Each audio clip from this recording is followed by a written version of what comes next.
Mga Salmo, Kapitulo 1. Bulahan ang tawo nga wala nagkinabuhi sumala sa tambag sa mga daotang tawo.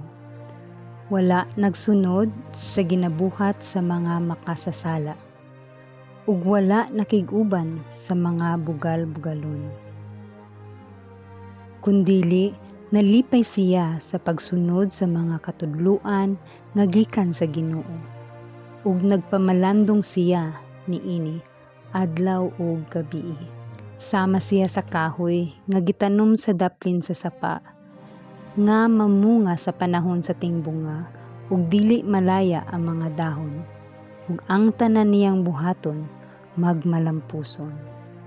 Apan dili ingon ni ana ang mga tawong daotan, sama sila sa tahop nga paliron lang sa hangin. Busa sa adlaw sa paghukom, silutan sila sa Dios, ug dili sila iipon sa mga matarong. Kay ginagiyahan sa Ginoo ang pagkinabuhi sa mga matarong.